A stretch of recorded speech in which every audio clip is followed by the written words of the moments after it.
എവിടെ കടിച്ചാലും മധുരമുള്ള നല്ല കിട്ടിയിലും നല്ല സോഫ്റ്റായിട്ടുള്ള ലഡു ഉണ്ടാക്കണം. നിങ്ങൾക്ക് അടിപൊളിയായിട്ട് ഉണ്ടാക്കട്ടോ. എങ്ങനെ ഉണ്ടാക്കുക എന്നുള്ളത് നോക്കാം. നമ്മൾ മാവ് ഒരു 350 ഗ്രാം കടലമാവ് എടുത്തിട്ട് വെള്ളത്തിൽ ഈ ഒരു തിക്കിൽ കലക്കിയെടുക്കണം കേട്ടോ. അതപ്പോൾ ഇങ്ങനെ കൈ കൊണ്ട് ഇങ്ങനെ ഇറ്റിക്കാൻ പറ്റിയ ആ ഒരു തിക്കിൽ വേണമെങ്കിൽ ഒരു അല്പം ഉപ്പിട്ട് കൊടുത്താൽ മതിട്ടോ. നമ്മൾ ഉപ്പിട്ടിട്ടില്ല.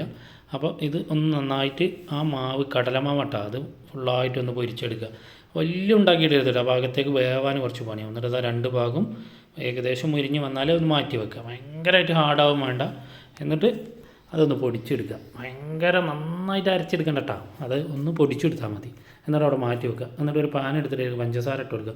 നമ്മളെടുത്തിട്ട് 350 ഗ്രാമിക്ക് 250 പഞ്ചസാരയാണ്. കൂടുതൽ വേണം കൂടുതൽ എടുക്കുക. ഫുഡ് കളർ ഇട്ട് കൊടുത്തിട്ടുണ്ട്, മഞ്ഞ കളർ വേണമെന്ന് ചേർത്താൽ മതി, കാണാനും സ്റ്റൈലിനാട്ടോ. പിന്നെ കുറച്ച് വെള്ളം കൂടെ ഒഴിച്ച് കൊടുത്ത് തിളപ്പിച്ചെടുക്കുക. എന്നിട്ട് അതിലേക്ക് നമ്മൾ നെയ്യ് ഒഴിച്ച് കൊടുക്കുക, നല്ല നെയ്യ്.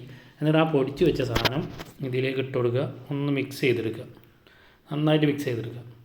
കൂടുതൽ മധുരം വേണമെന്നുണ്ടെങ്കിൽ കൂടുതൽ പഞ്ചസാര ചേർക്കട്ടെ. എന്നിട്ട് അതായി ഇങ്ങനെ അമർത്തുമ്പോൾ ആ പരിവായില്ലേ, അപ്പോൾ നമുക്ക് ഉരുട്ടിയാൽ നല്ലപോലെ ഉരുണ്ട് കിട്ടും.